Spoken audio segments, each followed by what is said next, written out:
샬롬, 말씀으로 이 하루를 시작하는 우리 성도님들을 사랑하고 축복합니다. 오늘은 마태복음 12장 9절부터 21절의 말씀으로 은혜를 나누고자 합니다. 오늘 말씀은 안식일에 있었던 일로 인한 논쟁을 기록하고 있는 말씀입니다. 예수님은 제자들이 안식일에 밀 이삭을 베어 먹은 일과 안식일에 손 마른 자를 치유하는 것과 관련하여서 바리새인과 논쟁을 벌이신 일이 있었습니다. 바리새인들은 호시탐탐 예수님을 고소할 증거와 명분을 찾기 위한 노력을 멈추지 않았고 이 일로 예수님을 정죄하고자 했습니다. 예수님은 그런 바리새인들을 향해 안식일에 짐승을 구하는 것을 허용한 유대인들의 법을 예로 드시면서 안식일에 선을 행하는 것이 옳은 것이라고 말씀하셨습니다. 이후에 예수님은 바리새인들의 관계를 말씀으로 물리치시고 손 마른 자를 치유해 주셨습니다. 이 사건을 통해 우리가 알게 되는 메시지는 무엇일까요? 바로 선을 행함에 있어서는 아무것도 장애가 될 수 없다는 것입니다. 바리새인들은 예수님의 말을 책잡아 유대 최고의 사법기관인 산헤드린에 고소할 계획을 가지고 있었습니다. 이러한 계획을 가지고 예수님께 안식일에 병 고치는 것이 옳습니까? 라는 질문을 합니다. 이 말은 법이나 규범에 저촉됨이 없이 정당하고 합법적인 것인가를 물어보는 질문이었습니다.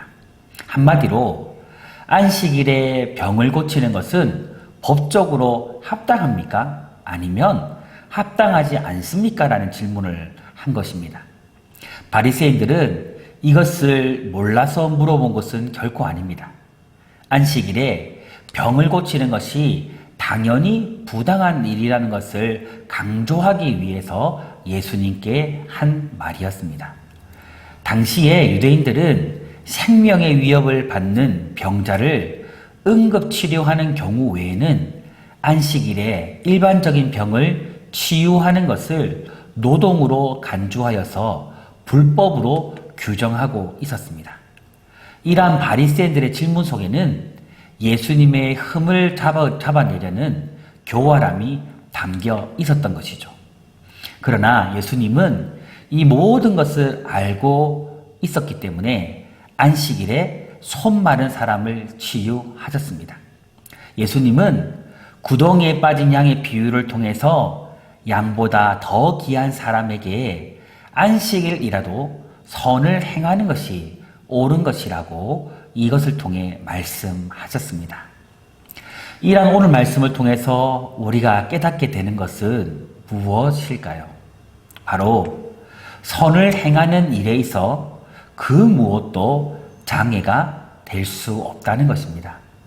법이나 규범보다 중요한 것, 법적으로 합당한가 합당하지 않은가를 따지는 것보다 더 중요한 것은 선을 먼저 행하는 것입니다. 이것을 통해 우리가 느끼게 되는 것은 제자되어진 성도는 어떠한 벽과 규정에 매이지 않고 예수님처럼 선한 일을 행하고 사랑을 다른 사람들에게 흘려보내기 위해 힘써야 한다는 것입니다. 사랑하는 성도 여러분, 예수님은 제자된 우리 성도들에게 어떤 삶을 살아가기를 원하실까요? 바로 예수님처럼 선을 행하며 살아가는 삶을 원하십니다. 그리고 우리가 받은 예수님의 사랑을 또 다른 사람들에게 아낌없이 나누어 주는 삶, 그런 삶을 살아가기를 원하십니다. 예수님의 기대와 소망을 따라 오늘 이 하루 우리 모든 성도님들은 선을 행하고 사랑을 다른 사람들에게 흘려보내는 삶을 살아가기를 기대하고 소망합니다. 우리 교회가 가지고 있는 표어처럼 목자의 심정으로 예수님을 본받아서 영혼을 살리고 치유하는 일에 귀하게 쓰임받는 우리 성도님들이 다 될 수 있기를 주님의 이름으로 축복하고, 이 하루 그런 삶을 살아가는 여러분들이 되시기를 주님의 이름으로 축복합니다. 아멘.